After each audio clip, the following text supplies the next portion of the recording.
For decades, athletes have been told the same thing. If you do too much cardio, you will lose a ton of muscle. Yet, this year I deadlifted 250 kg and run a sub 20 minutes 5k. And last year I completed a triathlon, and in the same month I competed at the National Bodybuilding Show, qualifying in the top 5 at the National Championships. So why do so many people still believe it's impossible to be both strong and highly conditioned? To answer that, we need to go back to a study that started this entire myth. And that's the famous Hickson study from the 1980s. Athletes in this study combined very frequent strength training and endurance training, up to 11 sessions per week. And that's a lot. Interestingly, during the first 6 to 7 weeks, strength increased just as much in the cardio and the strength group compared to the strength only group, who only did 5 strength sessions per week. So the problem only appeared later. Strength gains plateaued and in some cases even declined. And this wasn't because cardio magically killed gains, but because total training stress became unsustainable. The real limiter wasn't just muscle signaling, it was recoverability at the total weekly training load. Every idiot can train 10 times a week or even more. It's not about how often you can train, it's about your recovery capacity. Building up this recovery capacity and training load takes time. And most people build up way too fast and end up with injuries. I see this all the time. And now fast forward a few decades later with new research. What is possible if you use a more thoughtful strategy? And we have now multiple studies showing that the so-called interference effect doesn't necessarily hinder your training at all. At least when the total load is managed properly. And that's where a lot of people don't get it right. So let's dive into the latest research to understand what the interference effect actually is.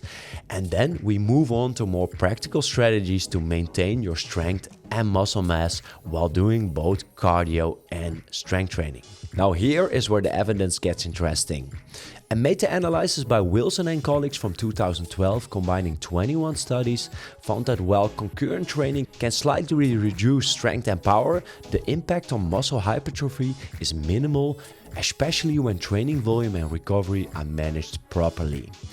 And more recent review studies by Murach and Bagley from 2016 and Sabag et al. From 2018 showed that short, high-intensity cardio sessions, such as high-intensity interval, can improve cardiovascular fitness without meaningfully compromise muscle growth. And now move on to the most recent study that's super important. A recent meta-analysis conducted by a Dutch researcher I interviewed last year concluded that there was a small but statistically significant reduction in lower body strength when endurance training volume is high. So for example, when you run 100 or 200 kilometers a week and you're trying to rap out a PR on your squat. Yeah, I don't think you have the recovery capacity. So you need to balance the both. So let's move on to the next question. What's actually the mechanism behind the interference effect? Many people think it's because of the famous AMPK and mTOR, and that's impeding strength and recovery. New research is indicating that this is not the mechanism. The most plausible reason is its local and systemic fatigue and maybe depleted glycogen storage. So your body needs to be prepared for your next strength session. And if you're fatigued, it's impossible to rap out a PR. And that means programming wisely. How you can do this, I'll explain in the end of this video. So to continue, you probably won't become the world record powerlifter and an elite ultra runner, and that at the same time. But to give you some power and some future, you can become extremely strong and run fast and far. In my experience as a coach and hybrid athlete, most athletes can reach around 90% of their full potential with maximal strength while building an impressive endurance capacity. So the key takeaway from this video is the interference effect is real, but in practical terms, yeah, it's often overstated. But the story doesn't end here, because not everyone experienced the interference effect equally. Research shows that the interference effect is more pronounced in advanced than in beginner lifters. And why is this? Because advanced athletes train with substantially higher volumes and heavier loads, which increases the overall fatigue and raises the recovery demand. And the interference effects also becomes more noticeable when you combine heavier low body strength days and with high volume running or cycling, since both depend heavily on the same muscle groups and energy systems.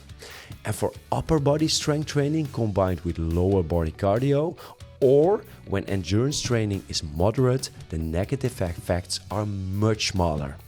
And sadly, most studies have been conducted on men, which means the evidence for women is still limited. And I can understand with all this information that maybe it leaves you a little bit puzzled.